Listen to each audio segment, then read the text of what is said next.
Yeah,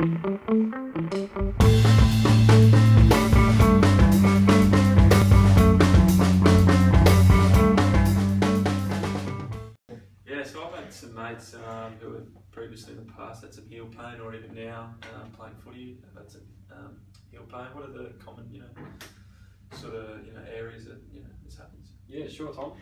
It's a good question, mate. Heel pain's a very common complaint, and the latest statistics show it's about 1 in 3 worldwide. Yeah. Foot complaints are generally around heel pain. Most people will either get pain in and around the base of the heel, or a little bit more up in the middle of the arch. And they're both associated with an area in the foot called the plantar fascia. And the plantar fascia is a very dense connective tissue that runs from the base of the heel right up through to the ball of the foot. There's a dense area and quite a robust area that runs right through the arch of the foot, and that's associated with bearing weight and load when you run and move. So as an elite athlete like yourself, or tradespeople, or people that have employment that are on their feet a lot, like a nurse or a hairdresser, Yes.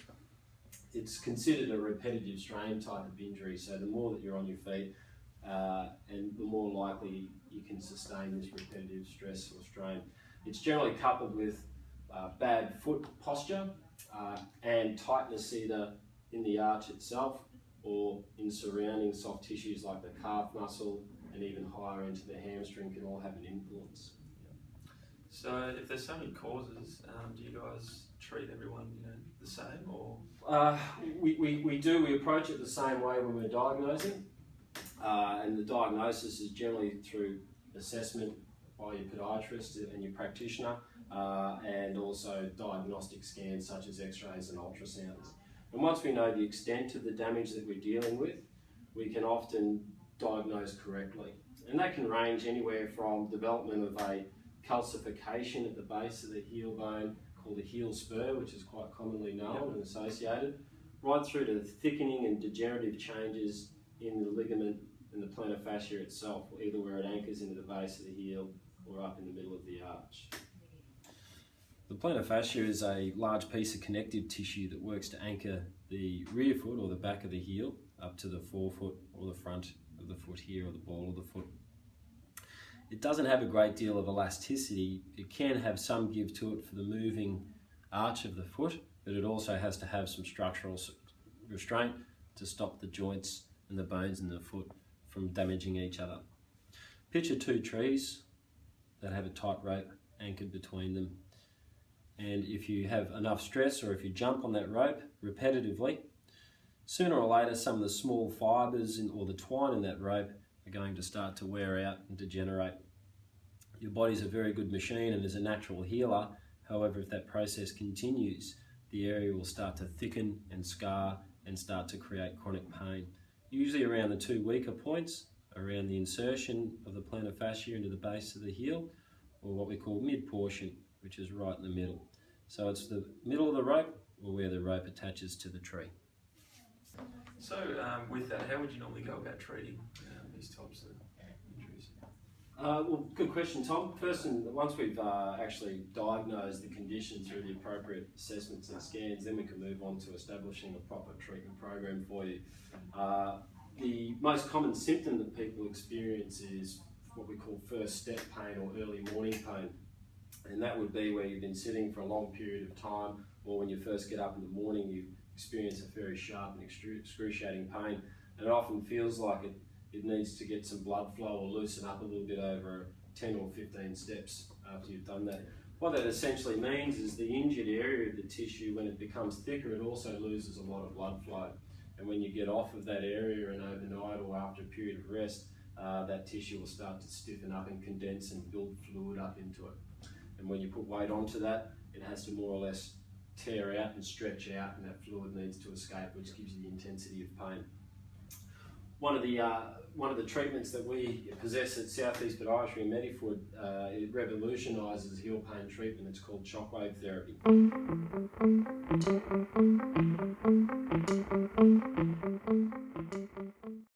Shockwave, I haven't really heard of that. It doesn't sound too pleasant. What sort of, what does it involve? Yeah, well, it does probably sound a lot worse than what it actually is, Tom. It's a therapy that's been around for about 10 years, but really it's come a long way in the last probably 5 years, primarily through sports medicine channels in Europe, and now in Australia it's getting adopted more and more. The primary purpose of it is to treat both acute and chronic cases of this. So heel pain sufferers can have pain in the area for quite literally months or even years in some cases, or even if it's a fairly acute strain that may have only been around for a few days to a few weeks. And essentially what it involves the delivery of a high energy shock or vibration through the unit that you can see right beside you there, and the probe is held against the painful area of the plantar fascia itself, and through a series of shocks at an intensity that you find is uncomfortable but not unbearable, at about an 8 out of 10. We essentially deliver this high energy shock to break down the thickened scarred tissue that's formed, deal with the inflammatory process and increase the blood flow through the region. And if we increase blood flow through these chronically degenerative complaints, then what you essentially find is that it heals and rehabilitates quicker and easier.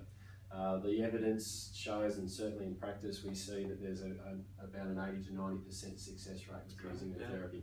As your podiatrist applies the shockwave to the heel pain sites, large sound waves reverberate through fibrous, scarred or inflamed tissue.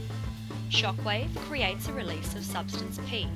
This is a neuropeptide that reduces pain felt at the injury site. Shockwave triggers vasodilation or extra blood flow to aid in healing. Shockwave can be used in multiple zones for heel pain sufferers. That sounds great. So with heel pain sufferers, is that the only thing they can sort of use to get back on the mend and get better, or? Definitely not, Tom. There's certainly a lot of other treatments that are tried and tested and been around for a long time. Generally we'll use a shockwave to trick the body into thinking a chronic complaint is more an acute complaint, and will start to trigger the self-healing process. As complementary to that, we'll generally recommend therapies that will also approach the individual needs of the patient. So everybody has different reasons why they've developed this. As an elite athlete like yourself, for example, we may work on flexibility that may be around the calf musculature or through the plantar fascia itself through a series of stretches, massage, trigger point release and dry needling. We may also assess your footwear and your football boots or your running shoes and training shoes to see the appropriateness of that. And then often there's an underlying mechanical problem, and that's where things like people that have fallen arches or flat feet or high arch foot types are more prone to developing this complaint. And so we'll address the needs there through either a prefabricated off-the-shelf orthotic or a functional orthotic that we fabricate and design and manufacture on